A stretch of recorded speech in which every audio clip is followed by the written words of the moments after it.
Hi, this is Rina with my Enhance Women on the Outside to ignite the inside and help them achieve their dreams and goals. This is part 2 of anger. Definitely watch part 1 of anger. Anger is a survival mechanism, and it's telling us that there's time to take a stand. We discussed that anger is a secondary emotion, right? Something precedes it, humiliation or pain, and then we get angry. I am going to give you 10 questions to ask yourself if you're angry and how to handle it. Question: to help us become more aware, self-aware, and more in control of our emotions, what is your definition of anger? Just take a moment and figure out what is my definition of anger. I used to associate anger with getting out of control, but now I realize that anger is a control mechanism.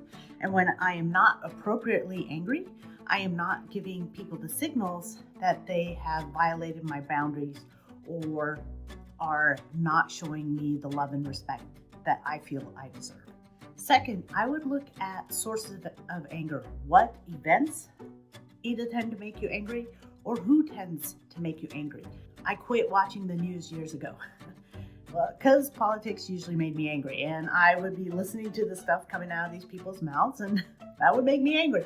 I just decided I don't need any extra stress in my life, and certainly no extra anger, so I just quit listening to it.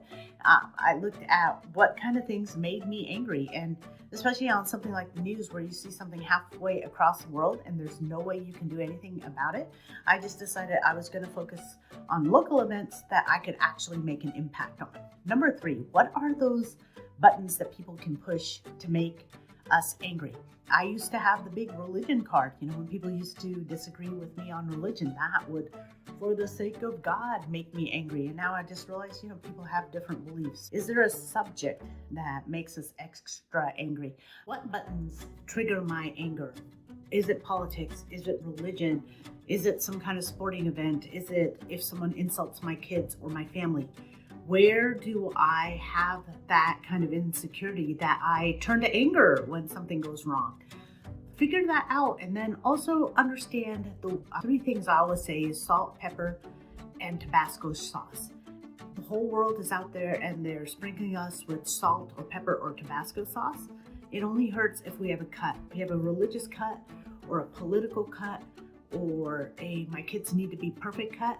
That's the time it hurts. Next, how do we express our anger? My thing used to be like I used to bite my tongue and clench my fists, and there were so many times I wanted to speak up and I just didn't. That's not a healthy expression of anger. A healthy expression would be, I don't like what you're saying to me right now. What you did felt mean to me. So we can just very easily say, hey, there's a limit. There's a line that I have that's being crossed right now. Very kindly and gently let someone know that they are crossing a line, and that's a healthy way to deal with anger.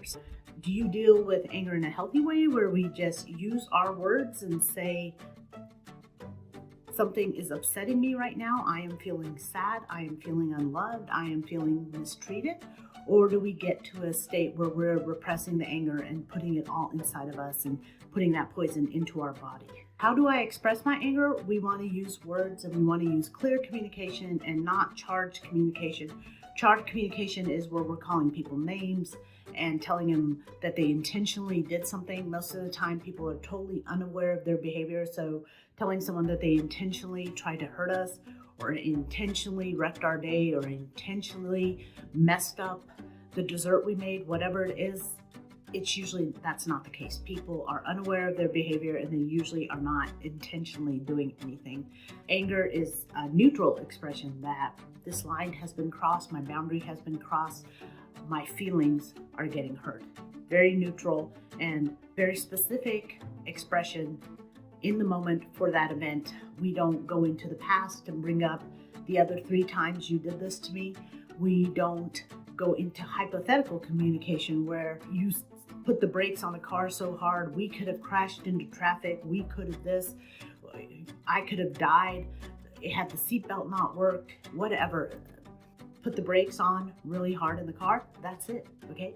They put the brakes on too hard, you felt jerked. We stick in the moment to I felt jerked, not go into hypotheticals, what could have happened if someone doesn't break appropriately. How do you feel after you've expressed your anger? Because my technique used to be repress it, internalize, and then explode. And when I exploded, it wasn't pretty, and then I'd feel guilty later that I exploded. How do we feel after we've expressed our anger? So we have this nice, neutral, stay in the present moment mode of expression and just explain what boundary has been violated or feeling has been hurt. And it's up to the other person to respond the way they do. Some other people will probably not agree with us, and maybe they don't think it was that hurtful, or maybe they think it's actually funny. And we let them have their reaction. But what we realize is if it's like a long-term thing where we constantly feel disrespected and we constantly think it's not funny, then maybe we do something about it. Or otherwise, we just kind of realize, hey, this is how this person responds to this situation, and determine, like, is this relationship worth it to us? We mentioned before that anger is a secondary emotion. Who taught us to be angry? If we see ourselves going into a state of anger often, who taught us to be angry? I came from a very calm, quiet home, married into a very yelling home.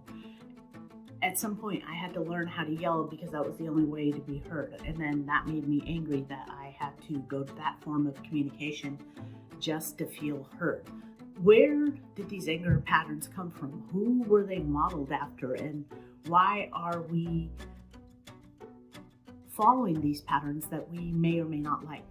Did you have a parent that got angry? Did you have a parent or an uncle or a cousin or a sibling that handled stress with anger? And how did they handle it? And was it a healthy way? I have other family members that handle anger with addiction, right? They start smoking. And that's what they do to relax.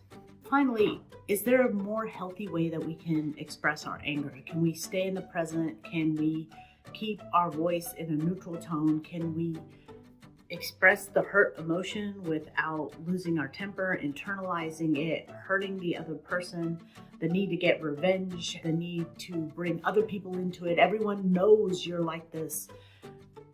How can we express our anger in a healthy way? Because we want to be just like the porcupine. Okay, the porcupine does not start throwing quills.